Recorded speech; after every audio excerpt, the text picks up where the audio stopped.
ಕ್ವಶನ್ಗಳೆಲ್ಲ ಇಲ್ಲಿ ಎಕ್ಸಾಮ್ ಬರ್ತಾರೆ.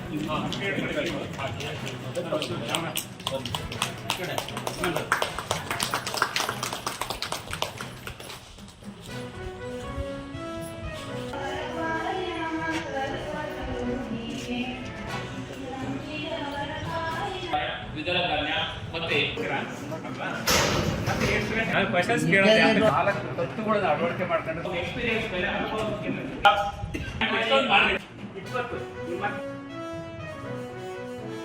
ಪೋಲಾಗುತ್ತೆ, ನೀರು ಹಾವಿ ಆಗುತ್ತೆ, ಮತ್ತೆ ಗಿಡಕ್ಕೆ ಬೇಡದಷ್ಟು ಸಹಿತ ನಾವು ಹೆಚ್ಚಿನ ಒಂದು ನೀರನ್ನ ಹಾಯಿಸ್ತಿರ್ತೇವೆ. ಅಲ್ಲಿ ನೀರು ಸಹಿತ ಪೋಲಾಗ್ತಾ ಇದೆ.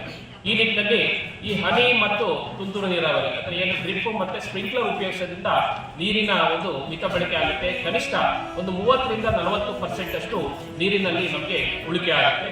ಅದೇ ರೀತಿಯಾಗಿ ನಮಗೆ ಇಳುವರಿಯನ್ನು ಸಹಿತ ಒಂದು ಉತ್ಪಾದಕತೆ ಸಹಿತ ನಾವು ಹೆಚ್ಚಿನದಾಗಿ ಪಡೆಯಬಹುದಾಗಿದೆ.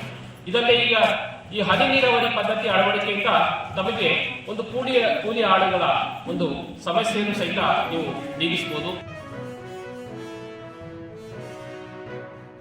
ವ್ಯವಸಾಯ ಮಾಡೋದು ಬೇಡ ಅಂತ ಅಂದ್ಬಿಟ್ಟು ಹೊರಗಡೆ ಹೋಗಿ ಎಲ್ಲೋ ಪಟ್ಟಣದಲ್ಲಿ ನೌಕರಿ ಮಾಡೋಕ್ಕೆ ಶುರು ಮಾಡಿದ್ದಾರೆ.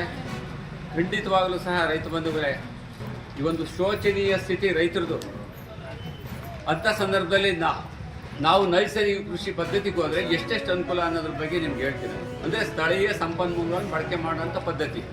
ಇದನ್ನು ಸ್ವಲ್ಪ ಆಳವಾಗಿ ಹೇಳ್ಬೇಕಾಗ್ತದೆ. ನಿಮಗೆ ಯಾಕೆ ಮಾಡಬೇಕು ಅನ್ನೋದು ಎಲ್ಲರಿಗೂ ಗೊತ್ತಿದೆ. ಇವತ್ತು ಯಾರ ಮನೆಯಲ್ಲಿ ಮಾತ್ರೆ ನುಂಗ್ದಲೇ ಇರೋ ಮನೆ ಯಾವುದೇ ಹೇಳಿ ನೋಡ, ಯಾರ ಮನೆಯಲ್ಲಿ ಮಾತ್ರೆ ಔಷಧಿ ತಗೊಂಡಂಗೆ ಜೀವನ ಮಾಡ್ತಿದ್ದೀವಿ ಅನ್ನೋದು ಗೊತ್ತಿರ್ಬೋದು.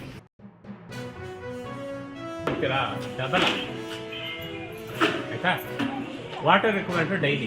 ಇವಾಗ ನೀವು ಪಾಲಿ ಹೌಸ್, ಗ್ರೀನ್ ಹೌಸ್ಗಳಲ್ಲಿ ತರಕಾರಿ ಬೆಳೆಗಳು ಬೆಳೀತಾರೆ. ಏನು ಬೆಳೀತಾರೆ? ಕ್ಯಾಪ್ಸಿಕಮ್ ಬೆಳಿಬೋದು, ಮತ್ತು ಯುರೋಪಿಯನ್ ಕುಕ್ಕುಂಬರ್ ಬೆಳಿಬೋದು, ಟೊಮೆಟೊ ಬೆಳಿಬೋದು. ಆಯಿತಾ? ಆಮೇಲೆ ಹೂವಿನ ಬೆಳೆಗಳು ಬೆಳೀತಾರೆ. ಇದಕ್ಕೆಲ್ಲ ನೀರು ಗೊಬ್ಬರ ಡೈಲಿ ಕೊಡ್ತಾ ಇಲ್ವಾ? ನೀರು ಡೈಲಿ ಕೊಡಲ್ವಾ? ಕೊಡಲಿಲ್ಲ ಅಂದರೆ 2 ದಿವ್ಸಕ್ಕೊಮ್ಮೆ ಕೊಡ್ತಾರಾ? ಅಂದರೆ ಅರ್ಥ ಏನಿಲ್ಲಿ, ನೀರು ಅಟ್ಲೀಸ್ಟ್ ಡೈಲಿ ಆಗಲಿಲ್ಲ ಅಂದರೆ 2 ದಿವ್ಸಕ್ಕೊಮ್ಮೆ 3 ದಿವ್ಸಕ್ಕೊಮ್ಮೆ ಕೊಡಲೇಬೇಕು ಅಂತ ಅರ್ಥ.